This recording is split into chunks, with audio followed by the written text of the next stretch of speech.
Today's episode, we're going to be discussing pets, mainly pets in public housing. Under Section 50466 of the Health and Safety Code is the Pet-Friendly Housing Act of 2017.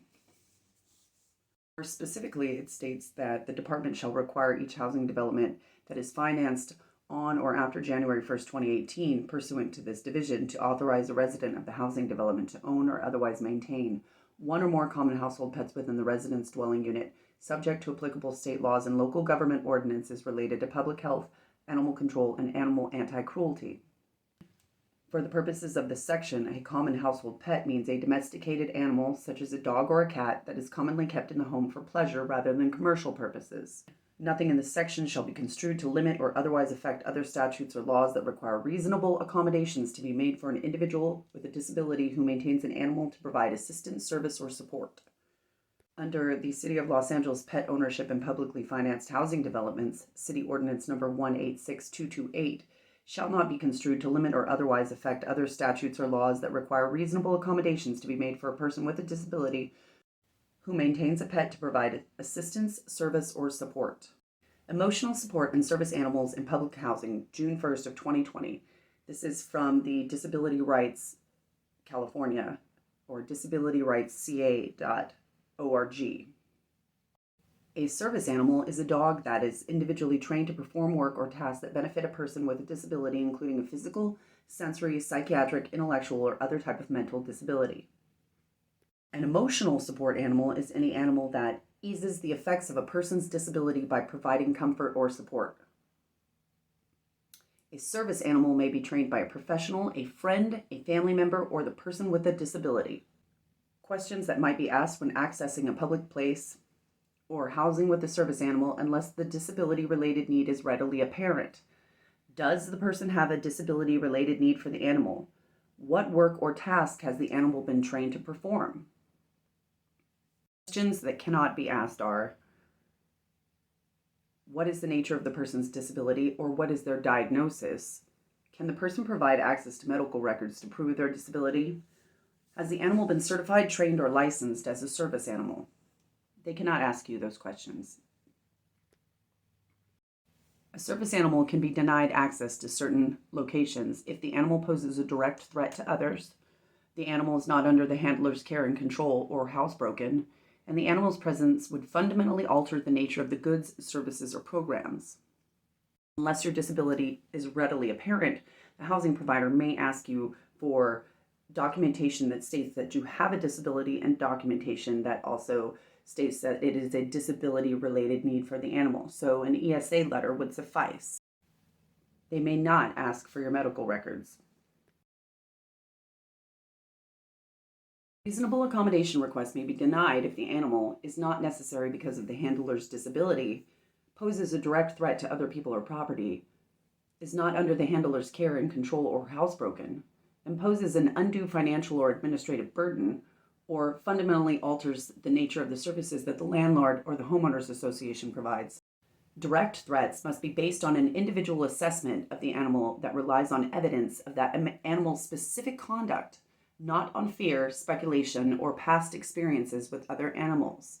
Breed size and weight limitations may not be applied. Under the California Health and Safety Code, Division 105, Part 6, Chapter 8, under dog tethering at Section 122335, animal control, agricultural operation, person, and reasonable period defined, prohibition against tethering a dog to a stationary object, exceptions and penalties. Current as of January 2022.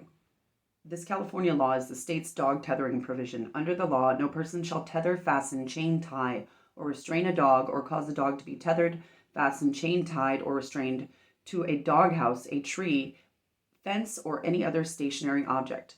A person may tether, fasten, chain, or tie a dog, but it must be no longer than is necessary for the person to complete a temporary task that requires the dog to be restrained for a reasonable period. A person who violates this chapter is guilty of an infraction or a misdemeanor. An animal control may issue a correction warning to a person who violates this chapter, requiring the owner to correct the violation in lieu of an infraction or misdemeanor, unless the violation endangers the health or safety of the animal has been wounded as a result of the activity.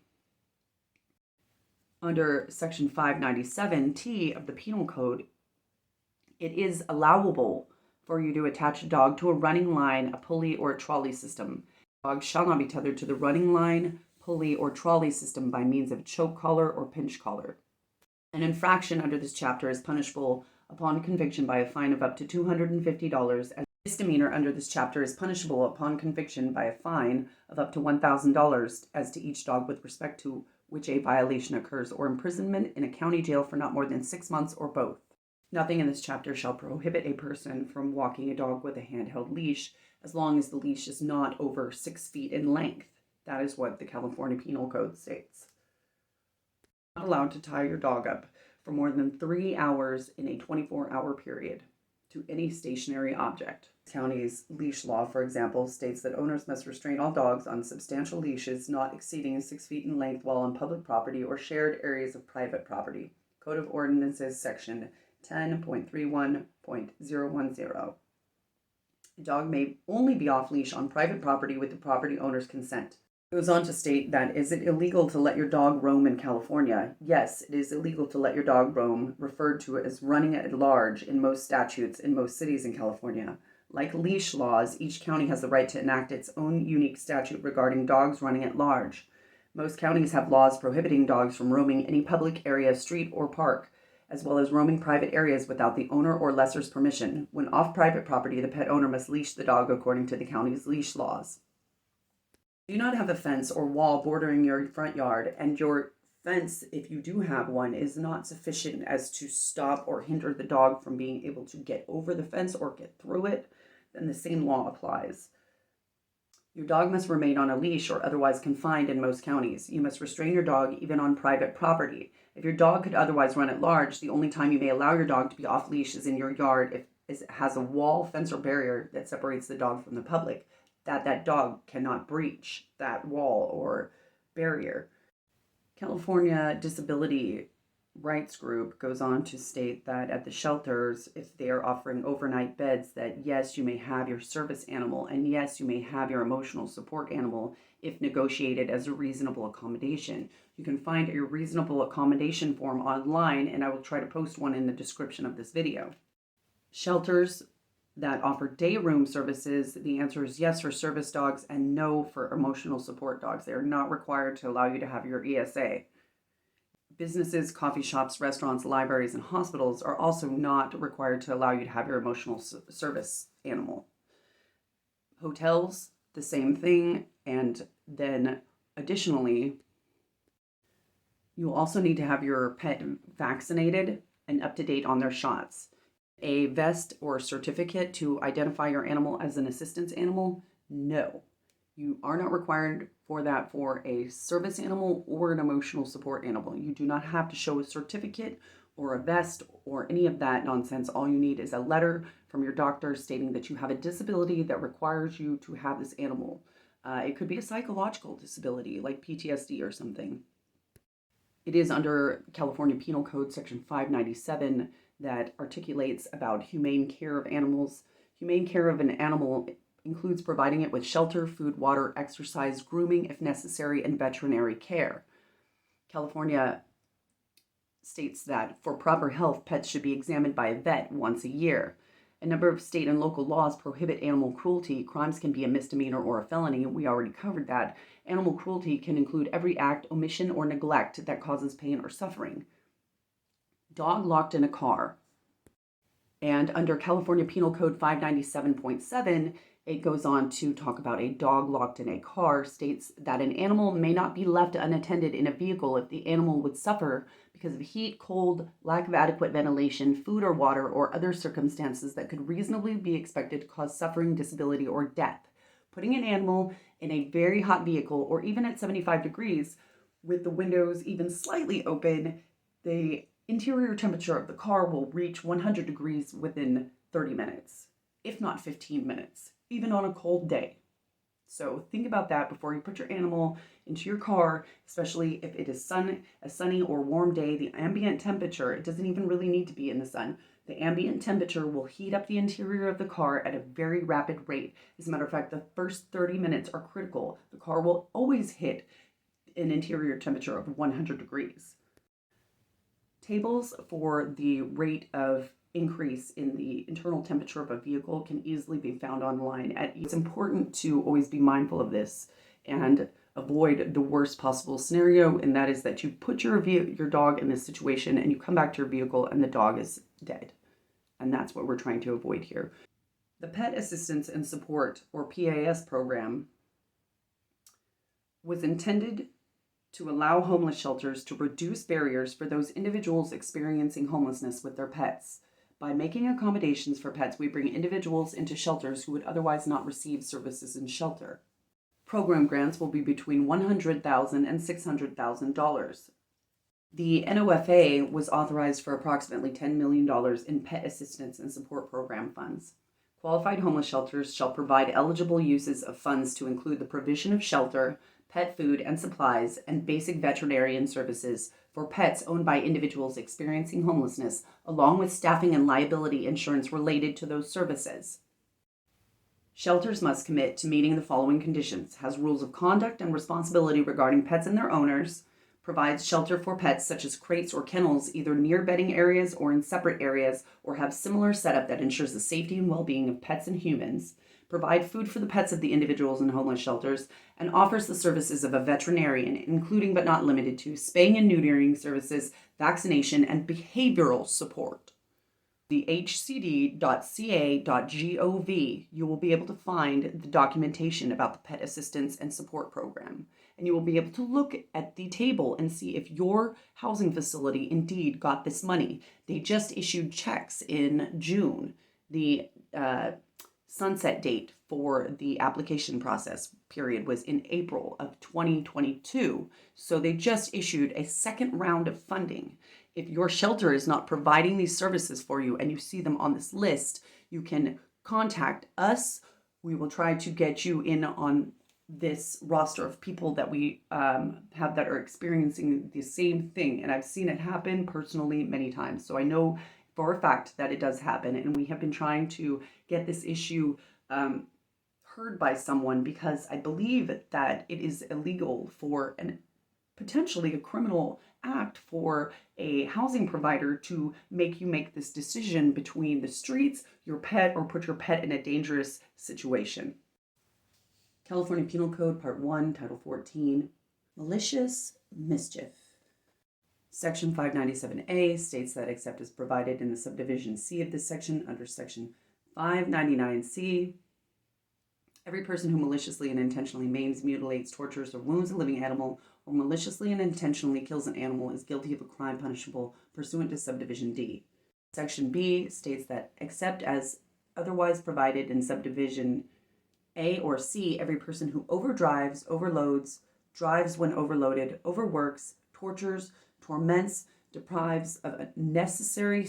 Every person who overdrives, overloads, drives when overloaded, overworks, tortures, torments, deprives of necessary sustenance, drink, or shelter, cruelly beats, mutilates, or cruelly kills any animal, or causes or procures any animal to be so overdriven, overloaded, driven when overloaded, overworked, tortured, tormented, deprived of necessary sustenance, drink, shelter, or to be cruelly beaten, mutilated, or cruelly killed, and whoever, having the charge or custody of any animal, either as owner or otherwise, subjects any animal to needless suffering, or inflicts unnecessary cruelty upon the animal, or in any manner abuses the animal, or fails to provide the animal with proper food, drink, or shelter, or protection from the weather, or who drives, rides, or otherwise uses the animal when unfit for labor, for each offense is guilty of a crime punishable pursuant to subdivision D. C goes on to include mammals, birds, reptiles, amphibians, or fish. D, a violation of either of these subdivisions is punishable as a felony by imprisonment pursuant to section 1170, or by a fine of not more than $20,000, or by both that fine and imprisonment, or alternatively as a misdemeanor by imprisonment in a county jail for not more than 1 year, or by a fine of not more than $20,000, or by both that fine and imprisonment. Section 597T of the Penal Code of California State criminal law, which requires that animals confined in enclosed areas be provided with an adequate exercise area. Wikipedia goes on to state about Penal Code Section 597T, there is not a single court case in California where a defendant was found guilty or even prosecuted for violating 597T. As this law has never been applied in a court case, there is no precedential standard according to which animal confinement may be judged. Since 597T is a criminal law, it may not be enforced by private entities through civil action and may only be enforced by a public prosecutor filing a criminal action or by corporations formed for the prevention of cruelty to animals under California Corporations Code Section 10400. What we're trying to determine here is whether or not a provider is guilty of this by not providing adequate shelter. Under the Pet Assistance and Support Program, we've learned that they have received quite a substantial amount of money for this, probably more than the discretionary budget of the animal shelter gets. I'm not talking about the money that goes to funding the core components and paying for the building and the lights and all of that stuff. I'm talking about discretionary budget where they say we want a new cat habitat. We can't afford it because it's not in the budget. Well, that's what I'm talking about. The ability to freely dictate what they're going to use these funds for is provide food, kennels, crates, near bedding, or if they can't do that, then to provide a adequate area where the animals would be separate. As a reasonable person, it is easy to envision a way that this could be handled by, let's say you stay at a facility that offers only overnight beds. So you would come in every day and you would have a muzzle on your animal. And so would everyone else when they were in the common areas.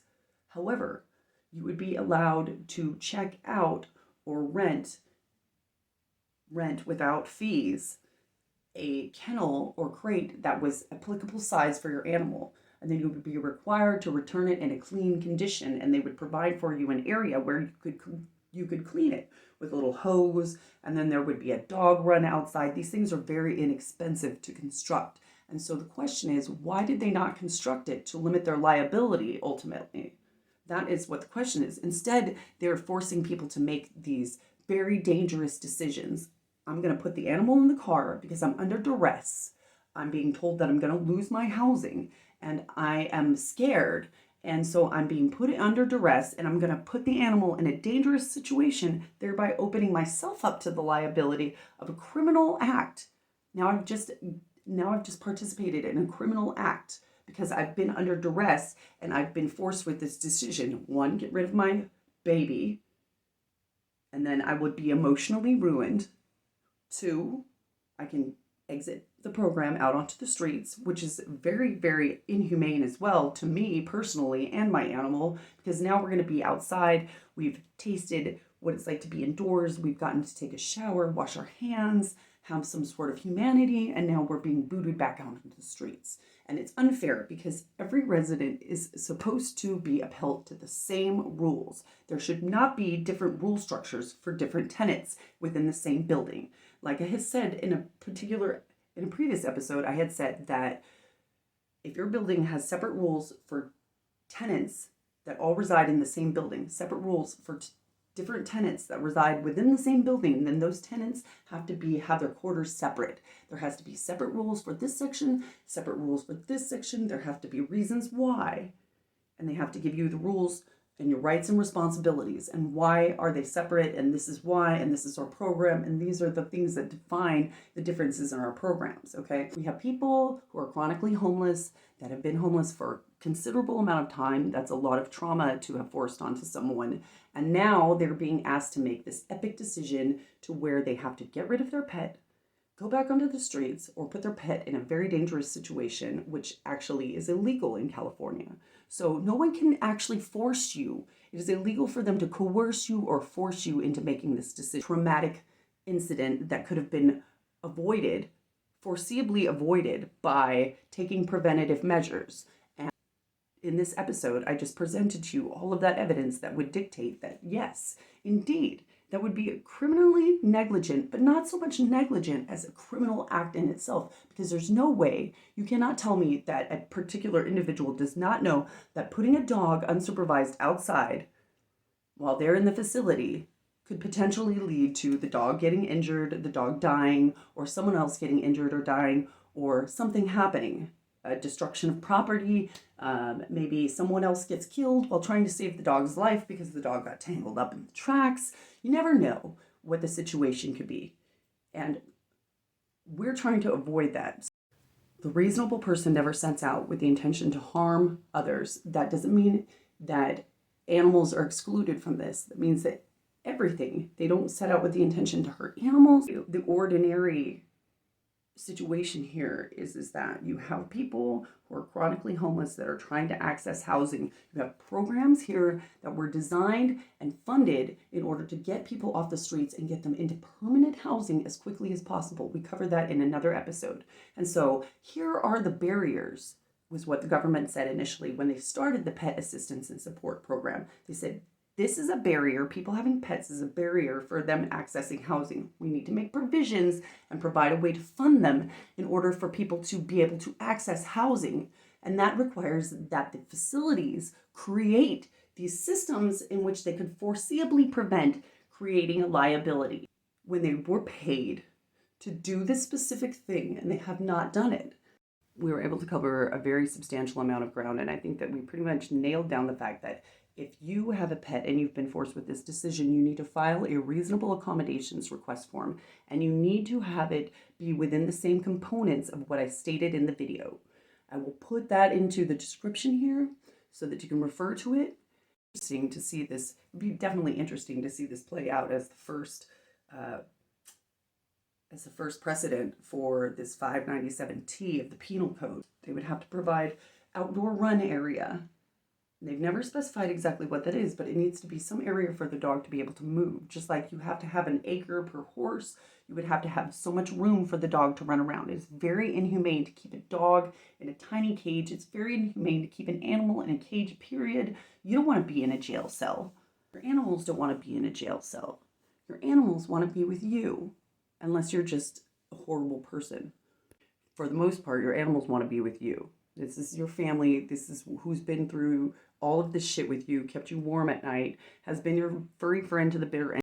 If you don't want to have your reasonable accommodations form just denied immediately, then you'll pay attention and you'll meet these components. Look to see how many times that particular organization got paid and what exactly they got paid for, because sometimes they get multiple grants for different divisions of their housing. So if you're in a tiny homes, or you're in a congregate shelter, or you're in a home key, those are all different programs. They're going to be funded separately. It's required by law that each one of them is funded separately. Each one of them has their own board of directors. They have their business separate from each other. You cannot be thinking that there's only one organization that is responsible for keeping all of this together. There are multiple organizations that distribute these funds. There are multiple organizations that you can go to with a complaint or a grievance. Anybody that has ever had an animal or known anyone with an animal can foresee the worst happening if you are put in this position where you have to make this decision. So we want to prevent this from happening. We want to prevent additional trauma, and that's why I'm saying that you need to follow the avenues. You need to go through the motions, even if you feel like they're going to reject it. Oh, they're going to reject it, so there's no point in doing it. No. You need to have that documentation so that you can take it to a higher authority and say, look, I have petitioned them. They want to put me out on my ass on the streets because of this. This is not fair. They were paid in order to prevent this. So they need to be giving everyone the same rules. Everyone is upheld to the same standards. And if your dog has been a nuisance, then they may enact some stricter protocols, but they need to offer you behavioral support services before they eject you, just like they need to evict you unless they get a TRO against you. This is important to remember. These topics are very important for you to remember.